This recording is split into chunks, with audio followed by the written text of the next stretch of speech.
सोया चंक्सपासून मस्त चमचमीत असा फ्राईड राईस केल्यावर सगळे अगदी घरातले खुश होतील. नमस्कार, स्वागत आहे तुमचं मराठी किचनमध्ये. तर हा जो सोया फ्राईड राईस आहे तो दिसायला तर छान दिसतोच, पण खायलाही तितकाच छान आहे. चला तर मग लगेच करायला घेऊ. याकरता 1 कप तांदूळ स्वच्छ धुवून 15 मिनिटांसाठी भिजत ठेवायचा. याकरता तुम्ही कोलम किंवा अख्खा बासमती यापैकी तांदूळ वापरू शकता. तांदूळ भिजला की पाणी उकळायला ठेवायचं आहे. त्याच्यामध्ये चवीनुसार मीठ घातलं. तांदळाच्या अंदाजे तिप्पट किंवा त्याच्याहून जास्त पाणी उकळायला ठेवायचं. पाण्याला चांगली उकळी आली की तांदूळ निथळून याच्यामध्ये घालायचा. फक्त 10 मिनिटेच हा जो भात आहे तो शिजवून घ्यायचा. अगदी कच्चाही राहिला नाही पाहिजे आणि खूप जास्त मऊही शिजला नाही पाहिजे. त्यानंतर भात जो आहे तो चाळणीमध्ये निथळून घ्यायचा आणि याप्रमाणे पसरून ठेवून द्यायचा. म्हणजे मग तो मस्त असा सुटा मोकळा राहतो.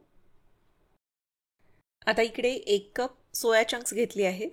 याहून छोट्या आकाराचे सोया चंक्ससुद्धा मिळतात, ते घेतले तरीसुद्धा चालतील. याच्यामध्ये उकळतं पाणी घालायचं. थोडंसं मीठसुद्धा याच्यामध्ये घाला आणि मग 15 ते 20 मिनिटांसाठी यांना झाकून ठेवून द्यायचं. हे बघा, सोया चंक्स असे 20 मिनिटानंतर छान फुलले आहेत. यांना घट्ट पिळून घ्यायचं आणि यातलं पाणी जे आहे ते काढून टाकायचं. हे बघा, याप्रमाणे सगळे सोया चंक्स घट्ट पिळून घेतले. आता याच्यामध्ये 1 चमचा आलं लसणाची पेस्ट घातली किंवा आलं आणि लसूण किसून घातलं तरीसुद्धा चालतं. हळद घातली आहे. चवीनुसार मीठ घातलं. आवडीनुसार लाल तिखट याच्यामध्ये घालायचं. 1 चमचा दही याच्यामध्ये घातलं आहे.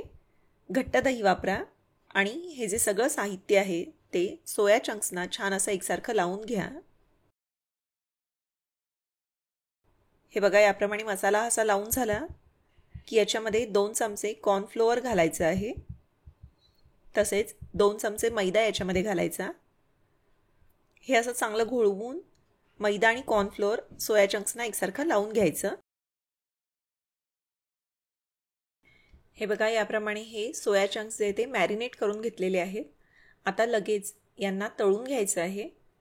ज्या कढईमध्ये आपण भाताला फोडणी देणार आहोत त्याच कढईमध्ये तेल घेतलं आहे. तेल खूप जास्तही घ्यायची गरज नाही. थोडे थोडे सोया चंक्स याच्यामध्ये घालून तळून घ्यायचे आहेत. मध्यम ते मोठ्या आचेवर सोया चंक्स जे आहे ते छान कुरकुरीत होईपर्यंत तळून घ्या. काय होतं, सोया चंक्स जर का नुसते मॅरिनेट करून तुम्ही तसेच जर का घातले तर ते तितकेसे चवीला छान लागत नाही, थोडेसे पिचपिचीत वाटतात. याप्रमाणे तळून घेतले की खूप छान अशी चव त्यांना येते. अगदी नुसते सुद्धा तुम्ही हे खाल इतके हे छान लागतात. तर याप्रमाणे छान असे सोनेरी रंगावर सोया चंक्स जे ते तळून घेतले. भातावरच यांना काढलं आहे. हे असे थोडे थोडे तेलामध्ये तळून घ्यायचे.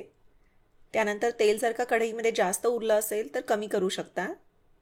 आता या फ्राईड राईसमध्ये घालण्यासाठी भरपूरशा भाज्या घेतलेल्या आहेत. तर या ठिकाणी साधारणपणे 1 वाटी कोबी असा बारीक लांब लांब असा चिरून घेतला आहे. तसेच फ्लॉवरचे छोटे छोटे तुरे आहेत. गाजराचे असे लांब लांब तुकडे घेतलेले आहेत. बीन्स ज्या आहेत, फ्रेंच बीन्स, त्या अशा लांब लांब कापून घेतलेल्या आहेत. तसेच मटार आहेत. 1 कांदा असा चिरून घेतलेला आहे. तसेच 8 ते 10 पाकळ्या लसूण बारीक चिरून घेतलेला आहे. यापैकी ज्या भाज्या घरात उपलब्ध असतील त्या भाज्या घेऊ शकता. हे बघा, कढईतलं तेल कमी केलं आहे. आता तेलामध्ये पहिल्यांदा लसूण घालायचा. गॅस हाय फ्लेमवर ठेवायचा आणि सगळ्या भाज्या ज्या आहेत त्याच्यामध्ये पटापट घालून परतून घ्यायच्या. तर पहिल्यांदा कांदा घातला. 1-2दा परतला की याच्यामध्ये कोबी घातला आहे. त्यानंतर बाकीच्या भाज्या म्हणजे गाजर, फ्लॉवर, बीन्स, मटार या सगळ्या घातल्या.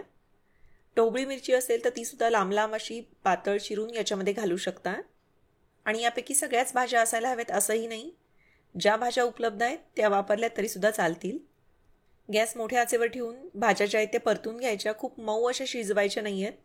भाज्या करकरीतच राहिल्या पाहिजेत, पण त्या कच्च्या राहायला नकोत. अशा प्रकारे यांना परतून घ्या. थोडंसं मीठ याच्यामध्ये घातलं कारण भातामध्ये सुद्धा मीठ असणार आहे. शिवाय जे आपण सॉसेस, चटणी वापरणार आहोत त्याच्यामध्ये सुद्धा मीठ असतं. सगळं एकदा परतून घ्या. आता याच्यामध्ये जे आहे ते 2 चमचे शेजवान चटणी घातली आहे. तसेच 1 चमचा डार्क सोया सॉस घातला. आवडीनुसार लाल तिखट याच्यामध्ये घातलं.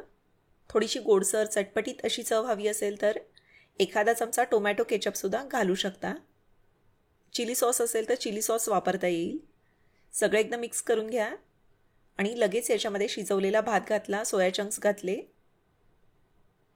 2 मिनिटे मध्यम ते मोठ्या आचेवर यांना चांगलं परतून घ्यायचं. कांदापात असेल तर बारीक चिरलेली कांदापात शेवटी वरून घालू शकता. अशा प्रकारे मस्त चमचमीत भाज्यांनी भरपूर सोया चंक्स घातलेला आपला सोया फ्राईड राईस जो आहे तो तयार झाला आहे. चवीला सुद्धा हा फ्राईड राईस जो आहे तो अगदी छान लागतो. यातले सोया चंक्ससुद्धा मॅरिनेट करून तळलेले असल्यामुळं खायला छान लागतात. ते बाजूला काढले जात नाहीत. लहानांपासून मोठ्यांपर्यंत सगळ्यांना आवडेल अशी डिश आहे. जरूर करून बघा. आणि त्याचप्रमाणे याची रेसिपी तुम्हाला कशी वाटली तेही मला जरूर कळवा. व्हिडिओ आवडला तर व्हिडिओला लाईक करा. व्हिडिओची लिंक तुमच्या मित्रमैत्रिणींसोबत, नातेवाईकांसोबत जरूर शेअर करा. धन्यवाद.